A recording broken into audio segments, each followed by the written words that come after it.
কার্যক্রম নিষিদ্ধ আওয়ামী লীগের প্রতিষ্ঠাবার্ষিকী ঘিরে নাশকতা এড়াতে দেশের 6 জেলায় সেনাবাহিনী মোতায়েনের সিদ্ধান্ত নিয়েছে সরকার। ঢাকা, নারায়ণগঞ্জ, গোপালগঞ্জ, গাজীপুর, চট্টগ্রাম ও ফরিদপুরে আজ থেকে 30 জুন পর্যন্ত সেনা সদস্য মোতায়েন থাকবে।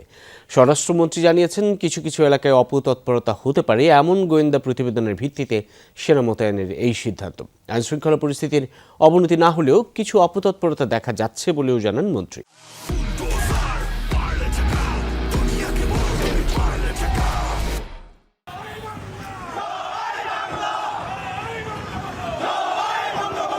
24-এ ছাত্র জনতার গণ অভ্যুত্থানে হত্যাযজ্ঞের দায়ে আওয়ামী লীগের কার্যক্রম নিষিদ্ধ করলেও ধীরে ধীরে সক্রিয় হওয়ার চেষ্টা করছে বিচ্ছিন্নভাবে রয়ে যাওয়া দলটির নেতাকর্মীরা।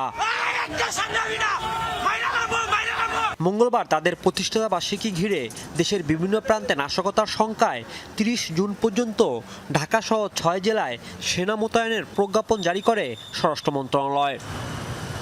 সচিবালয়ে স্বরাষ্ট্রমন্ত্রী সালাউদ্দিন আহমেদ বলেন, কার্যক্রম নিষিদ্ধ আওয়ামী লীগের অপতৎপরতা লক্ষ্য করায় গোয়েন্দা তথ্যের ভিত্তিতে এ সিদ্ধান্ত সরকারের। ইন-এইড টু সিভিল পাওয়ারের আওতায় পুলিশকে সহায়তা করবে সেনা সদস্যরা। দেশে অস্থিরতা সৃষ্টির জন্য কিছু কিছু মহল, কোনো মহল অপতৎপরতায় লিপ্ত আছে, তো সেই জন্য আমরা অ্যালার্ট থাকার অংশ হিসেবে আমরা নিয়েছি।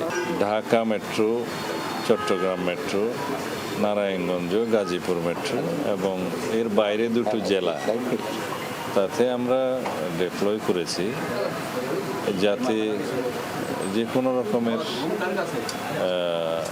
অপতৎপরতা অ্যাড্রেস করা যায়। ইন-এইড টু সিভিল পাওয়ার। আগের তুলনায় বর্তমানে আইন শৃঙ্খলা পরিস্থিতি ভালো আছে দাবি করেন মন্ত্রী। বিগত যে কোনো সময়ের তুলনায় অন্যান্য বৎসর এবং মাসওয়ারি অপরাধ চিত্র আমাদের এই সময়ে অনেক কম। আইন শৃঙ্খলা পরিস্থিতির অবনতি নিয়ে 11 দলীয় জোটের করা সমাবেশকে বিরোধী দলের গণতান্ত্রিক অধিকার বলে মন্তব্য করেন স্বরাষ্ট্রমন্ত্রী। বিরোধী দল 11 দলের ব্যানারে সমাবেশ করছে, গণতন্ত্র বিকশিত হচ্ছে, তারা তাদের কথা বলবে, দে আর অ্যাট লিবার্টি, আমরাও আমাদের কথা মাঠে বলবো। রাজীব আহমেদ, যমুনা নিউজ, ঢাকা।